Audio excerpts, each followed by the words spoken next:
Okay, so remember in the last video where I said no one cared about Lugia? No one cares? No one cares. I was wrong. Hey, Nick from 9Card TCG, and today we are, yes, looking at a Lugia deck, but it is a post-rotation Lugia deck. A post-rotation Lugia deck that actually did pretty well at a tournament in Japan, and honestly, it's probably maybe not this exact 60, but a deck very similar to what I will be playing post-rotation because it, of course, features none other than Single Strike Urshifu and some other stuff that I really like. So we're going to go ahead, take a look at this deck profile. If you want to see or get more information about the individual who piloted this deck and the tournament, that all that kind of stuff, you can find the links in the video description. Also, if you're, there we go. If you're new to the I had a thing in my head. It just wouldn't come out. If you haven't already, do me a favor, like, subscribe, comment, all that kind of stuff. Tells YouTube this is a good channel and other people should watch it. There's a little monster at my door. If you hear scratching or banging, it's him. Anyway, why don't we go ahead and take a look at this deck profile, one that personally I'm very excited for. We are talking about a Lugia deck, so we have to include Lugia V. Lugia V, honestly, is a very useful V. Unlike some of the other evolving V Pokemon or anything like that, Lugia V is really useful. The Read the Wind attack for a single colorless energy lets you discard a card from your hand and then draw 3 cards. This is really nice because if you do have maybe a dead hand, you can get rid of a card, draw 3 new ones, and maybe find something useful for the next turn. You got an Archeops in hand, well, now you can discard it with Read the Wind, so you can use all the kind of stuff that you want to later. Of course, Lugia V on its own isn't very useful. We do have Lugia V Star, 280 health, lightning type weakness, which may be a little problem in the early run of Scarlet and Violet when things like Miraidon EX comes out, Magnezone EX comes out, but we'll have to see. We do have a Dunsparce, or not in this deck, spoilers. Dunsparce is a card that removes your lightning weakness if your local meta, sees a lot of lightning play. And one of the things I want to point out before we continue with this any further, that this is simply a template. This is just a starting point for you to kind of pick a deck, find, try it out, and then change what you like or what you need based on how you like to play, the things that make you comfortable, and also what you're expected to play against. So keep all that kind of stuff in mind. Lugia V-Star, the Summoning Star ability is absolutely incredible. Take 2 colorless, non-rule box Pokemon from your discard and put them onto your bench. That could be your Dunsparce if you need it to be, but it's likely going to be Archeops, and we'll talk about what that does in just a minute. Tempest Dive for 4 colorless energies does 220 damage, and then you can discard a stadium in play if you choose. Now, normally 4 energies for 220 damage would be absurd, but because we have Archeops and things like Double Turbo Energy, it's actually really not that bad, but like I said, we will get there. Now, we have to start talking about some attackers, and since we've already mentioned things like Magnezone and Miraidon, well, those Pokemon are weak to fighting, so of course we're going to have our Single Strike Urshifu V. Impact Blow for 2 fighting and a colorless does 180 damage. You're knocking out anything that's weak to fighting, I promise you.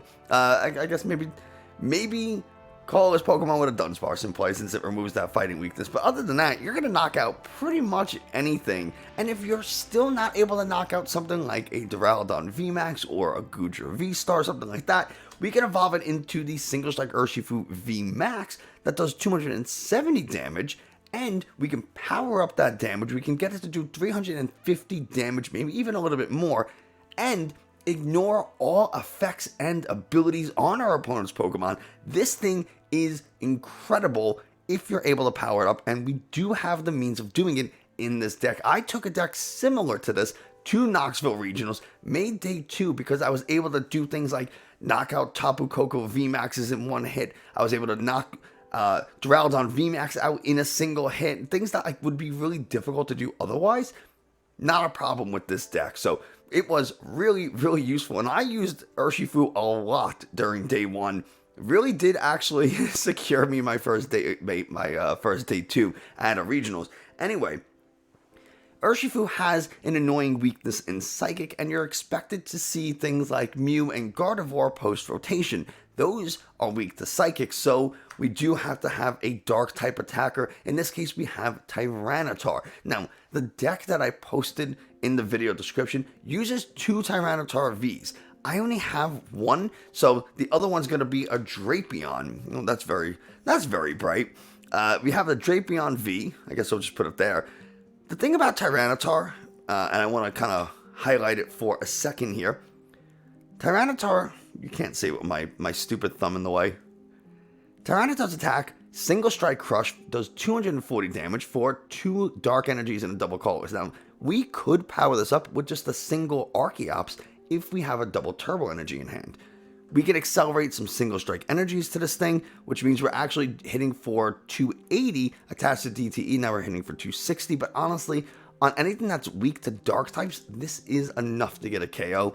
We do have to discard the top 4 cards of our own deck in order to use this Single Strike Crush attack. So do be a little careful when self-milling Cragalanche, 60 damage, discard the top 2 cards of your opponent's deck. It's a thing. 230 health, and it's weak to grass, so not a ton of grass in the format, so it's not like you have to worry about, oh, if I put this Tyranitar down, a single fighting type Pokemon is going to ruin my day. It's actually weak to grass, even though in the video game, Tyranitar is quad weak to fighting, so the fact that they give it a grass type weakness in the TCG feels pretty good to me. And then we have Drapion, which is our designated Mew counter thanks to Wild Style. For each Single Strike, Rapid Strike, or Fusion Strike Pokemon that your opponent has in play, the Dynamic Tail attack costs 1 colorless less. It's a 4 colorless attack, but if your opponent's playing Mew, they're going to have 4 Fusion Strike Pokemon in play, which means you're going to be able to use Dynamic Tail for free. Something to keep in mind is that if you are playing against something like this, you know, this is the setup. Your opponent has the Drapion, and then you have like a Tyranitar, the Urshifu in play. Maybe it's like the V, and you're attacking with Lugia. They can use this Wild Style for now just 2 energies. It's not just for Mew. It does work on Single Strike and Rapid Strike, something you may have to keep in mind for the future.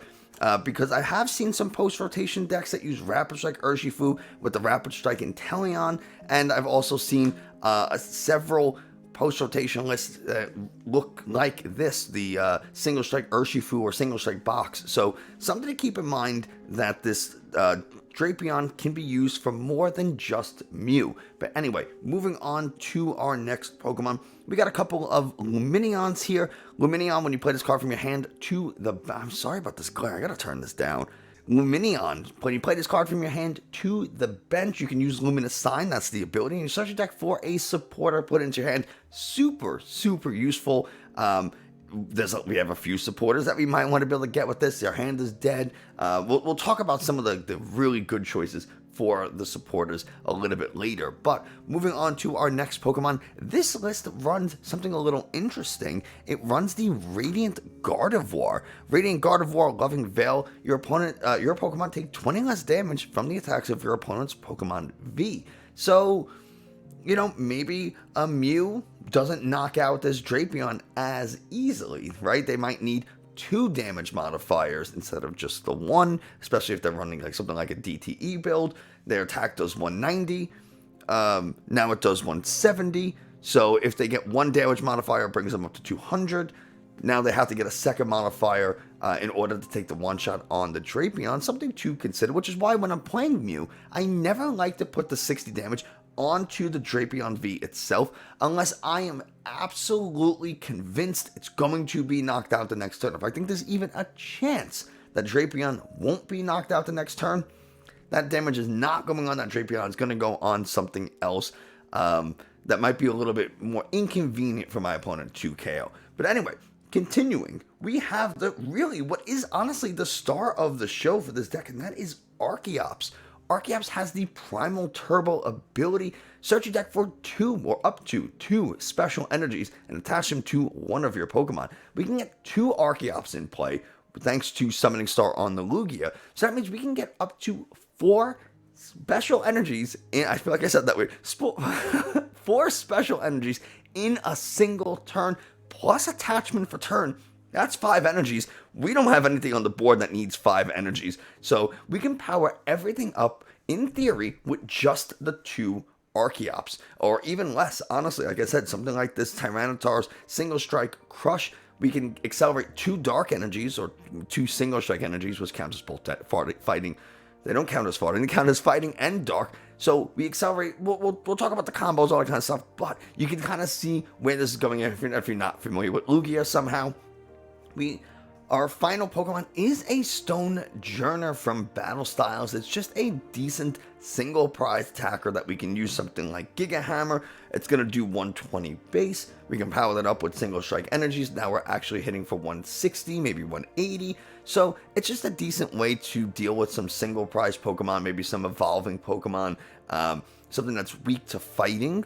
Like a Miraidon EX is going to have like 210 or 220 health, something like that. Well, now we're going to be hitting it for minimum 240, which is enough to KO. If we, power this thing up to 160 health, 160 damage, we hit into something that's weak to fighting. Now we're doing 320, so we're able to knock out not exactly a Magnezone EX. I think that has 330 health, but you can see kind of where we're going with this.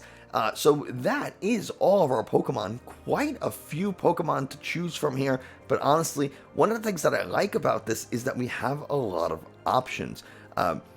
Lumineon, we had to discard one early with a research. We have a second one. We can use the Aqua Return attack to put it back into the deck so that we can either use it again, save those energies, or just get an easy 2-prize KO off of the board. We got 4 copies of Archeops so that we're always able to find them. We can discard them easily, things like that.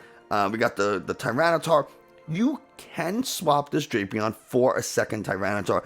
The Tyranitar V is honestly a pretty good secondary attacker.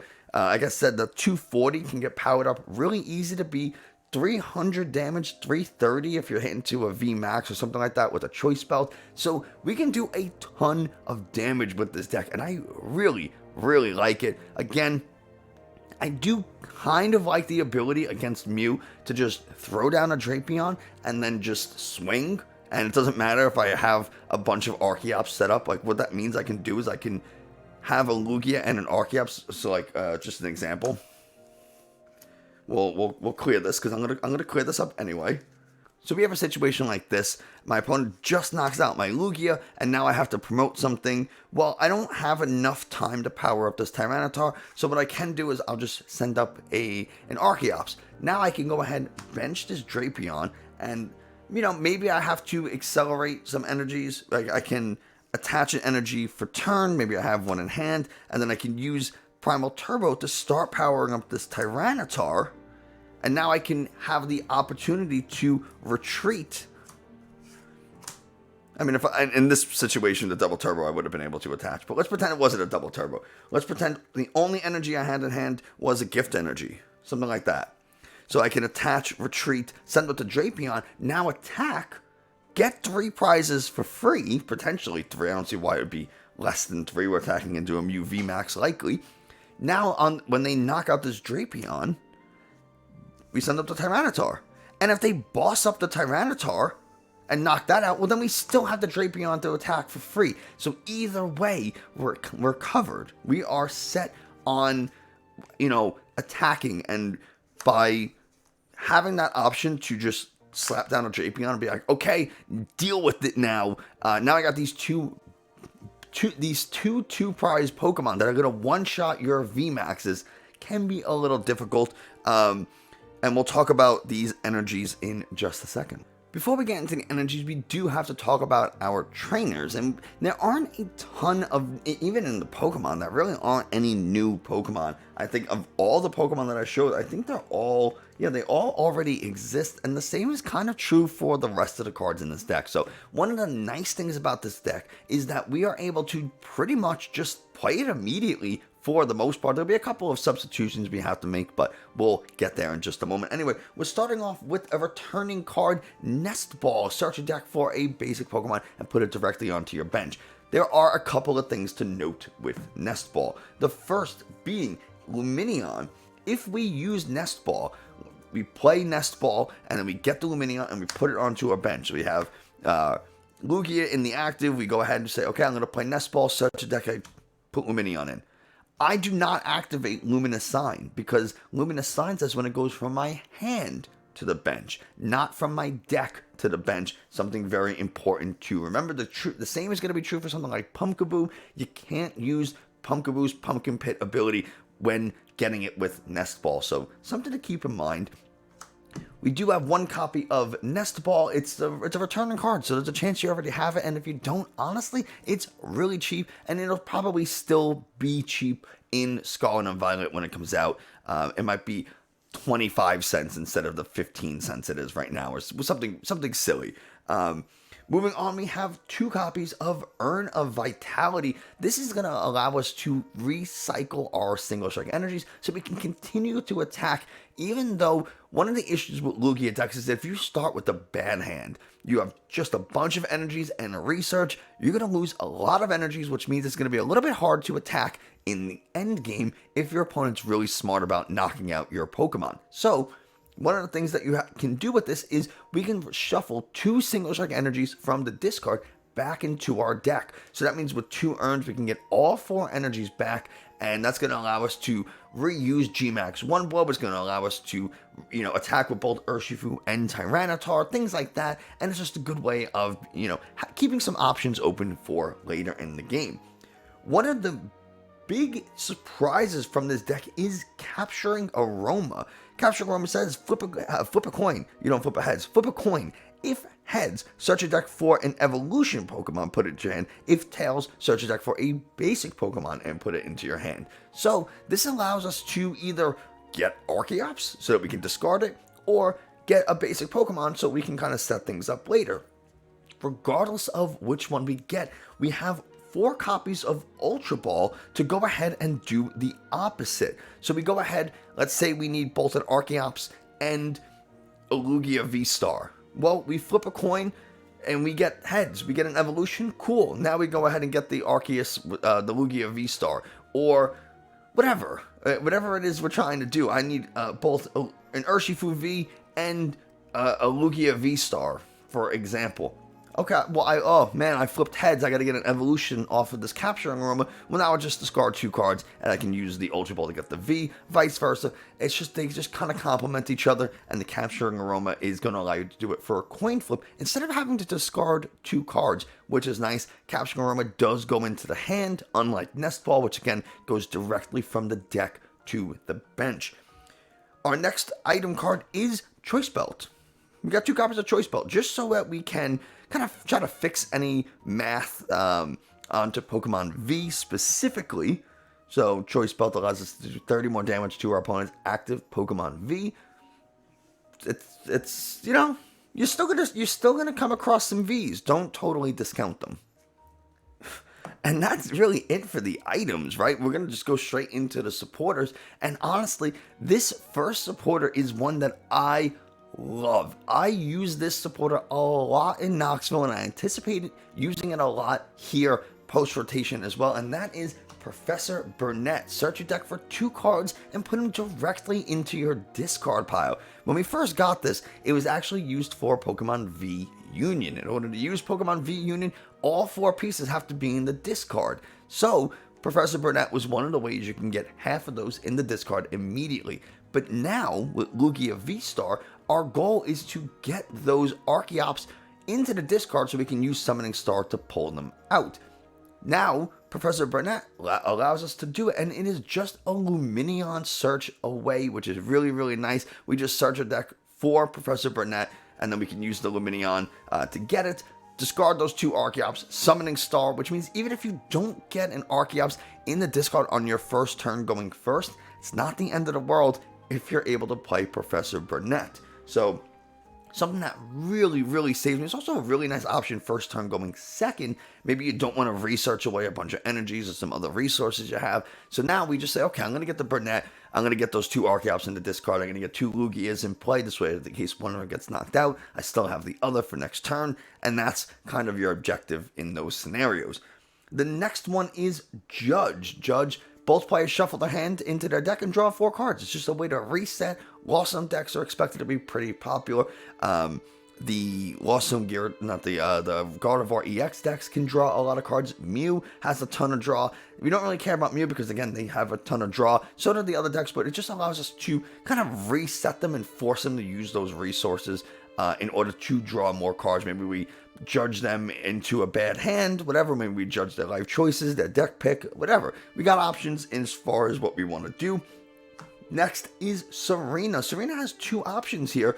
We can either discard up to 3 cards from our hand to draw until we have 5, or we can switch one of our opponent's benched Pokemon V with their active. Now, we are probably going to use the first one more often because, again, we want to get those Archeops into the discard immediately so we could play something like Capturing Roma. We flip heads, we get the evolution Pokemon, we use Ultra Ball. Now we can go ahead and get those Archeops into the hand, use Serena to discard them, and then see a couple of extra fresh cards. Not really a bad thing. There are going to be matchups where you don't really want to use the Urshifus. There might be matchups where you don't need the Drapion, something like that, so they're easy targets to pick and discard.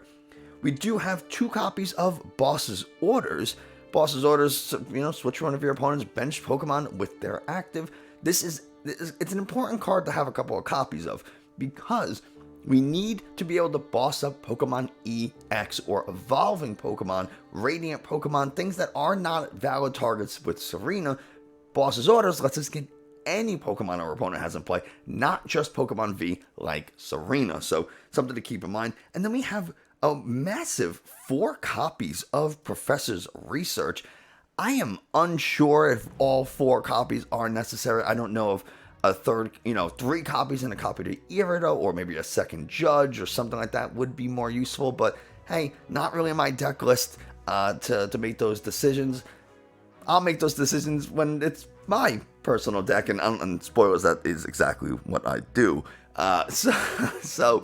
But this individual chose to run 4 copies of Professor's Research. Sometimes you just need to draw cards, see a bunch of things, and try to make some plays happen. We gotta dig for an Urn of Vitality. We gotta dig for an Ultra Ball or something. There's no better card than Professor's Research, honestly, except for Irida, because then you can just search directly for those cards instead of having to rely on possibly getting it with Research. But hey, maybe we need more than one thing. So something to keep in mind, there's really no better draw option than Professor's Research. We have 3 stadiums. We have a Collapse Stadium and 2 Mesagosas. Mesagosa, once during each player's turn, flip a coin. If heads, that player searches their deck for a Pokemon, reveal it, and put it into their hand, then shuffle your deck. So it's just an extra way of finding any Pokemon. Now we have Capturing Roma and Mesagosa to help find those Pokemon very early in the game.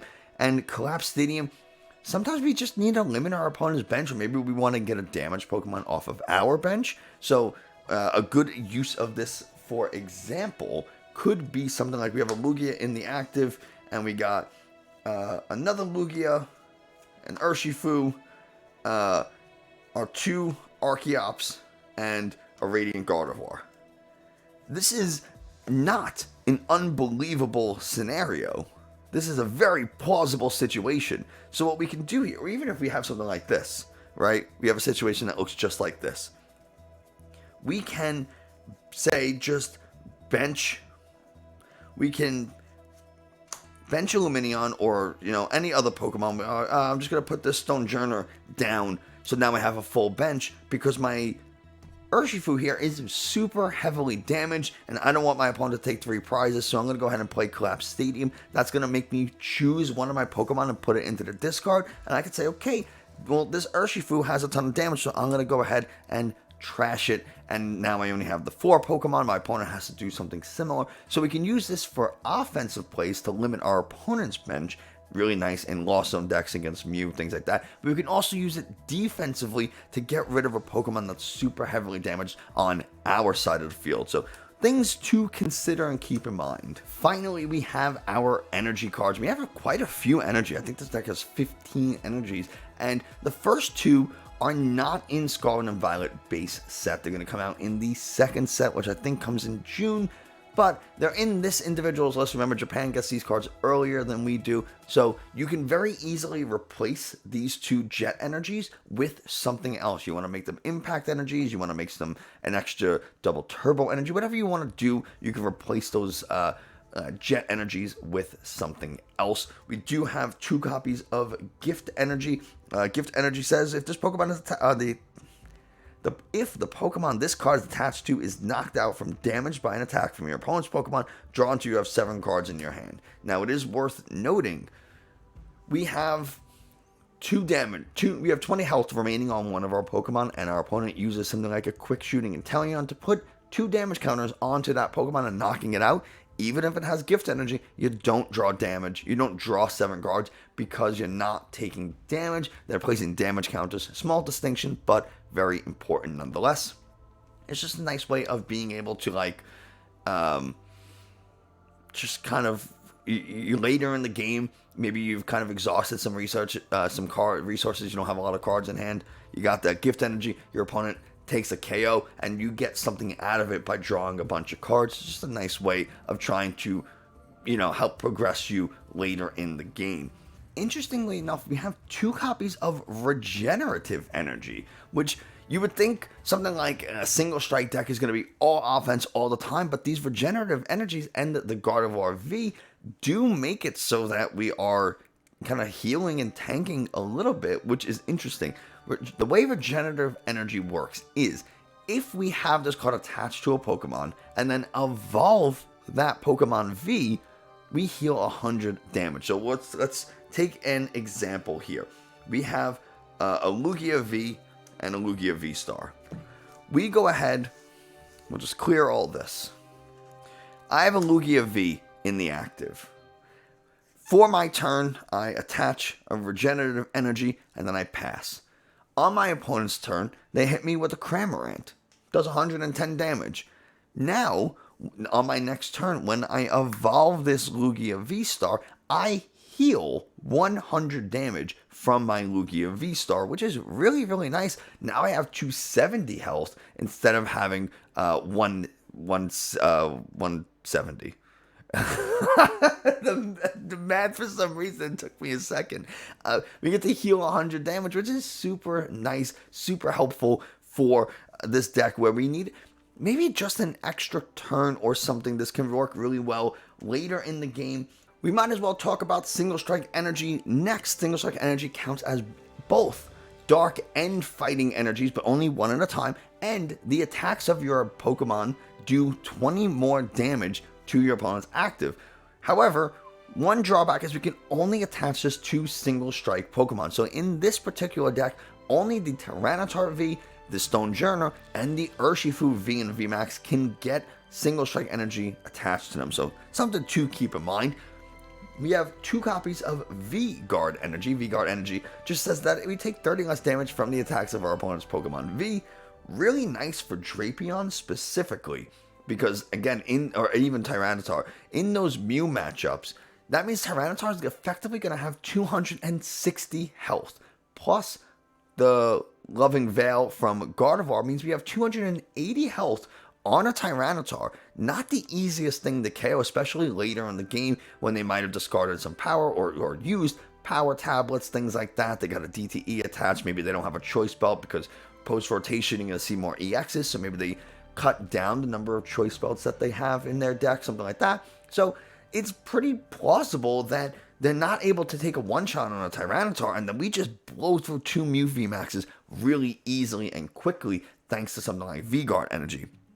We do have 2 copies of Double Turbo Energy. Sure, our attacks do 20 less damage, but that can be offset on some of our Pokemon thanks to Single Strike Energy. It can also just provide 2 colorless energies to help us meet attack costs faster in the case of like something like a Lugia, where we just need to power that thing up kind of quickly, hit for 200 damage. Sure, we lose powerful colorless energy, so we can't ramp back up to like 240 still, but honestly 200 damage is enough for the most part. And if we are going against the V, we have those choice belts, we can go ahead and hit for 230 anyway, and it allows us to just power things up quickly. Again, we can use one Archeops to power up. If we attach for turn, we attach we can just power up a Lugia, we can power up a Tyranitar in a single turn because we just attach 2 energies, and then we have the DTE, that's 4, both of those attack for 4, really nice. We can use one Archeops to power up Beatdown on a Single Strike Urshifu, again, thanks to the double turbo energy. Honestly, you can do that without the double turbo energy because that's an attack cost of 3, but you kind of get the point. And then our final energy is 1 copy of Impact Energy. This provides, it's every energy, again, only 1, so you don't get multiple energies off of this. However, it is worth noting that it can only be attached to Single Strike Pokemon, and it prevents you from being poisoned, which is kind of cool. And if you are poisoned when this card gets attached, the poison is healed. So, kind of cool, but yeah, there we go. This is going to work for our Stonejourner, for our Tyranitar. Maybe we are only able to recover a couple of these Single Strike energies, like one of our urns got discarded. So now we can only recover 2. Well, Gmax 1 Bull needs 3 fighting energies. Impact Energy provides that 3rd fighting energy alongside the Single Strike energy. So, now we're still able to hit for big damage with something like Urshifu. That's kind of really what it's used for. Maybe we want to save the Single Strike energies for later in the game. So now this can be 2 dark energies for the Tyranitar. It could be 2 fighting energies for the Stonejourner. Whatever it is we're trying to do, it gives us a little bit of option on how we want to accelerate those energies. We didn't talk about Jet Energy, but I do want to talk about its use real quick. Jet Energy lets you move a Pokemon from the bench to the active when you attach it to that Pokemon. So you do have to attach it from hand when you play this card from your hand to one of your Pokemon. So in a situation where we attacked with Impact Blow the previous turn, Impact Blow says that, sure, we do 180 damage. In this case, we'd actually do 220 thanks to the Single Strike energies, but we can't attack on our next turn. Well, we don't want to give up a 3-prize VMAX, or maybe we just don't have it. So we have to sit here on our next turn, not attacking or expending some resources to retreat, and then maybe we don't want to do that. Maybe it's the end of the game, something like that. So what we can do is attach this Jet Energy to an Archeops or anything that has a retreat cost of 1. Then this goes into the active. Now we can discard it to retreat, send back up our Urshifu V, and now because Urshifu V went to the bench, the secondary effect of Impact Blow, where we can't attack this turn, is now cleared, and we can hit with Impact Blow again, just like we want to. It's a way to get a free pivot. Maybe this Urshifu was paralyzed or put to sleep, something like that, especially if it was like a VMAX or something that we can't just evolve out of the status condition. We can go ahead, attach, send this up. Because it goes to the bench, it is cleared of its status condition, and now we can go ahead and discard that 1 energy, manually retreat. Our status condition is now cleared, and now we can use the Primal Turbo ability on this Archeops to go ahead and get an extra energy. And look, now we Gmax 1 Blow, and probably 4 game, or at the very least knockout for sure. So there you go. There's some combos and ways we can use this deck and set it up. So there you go. I hope you found this informative, enjoyed. If you did, let me know what you think in the comments below. But that's going to do it for us today. Thanks so much for watching. I'll see you next time.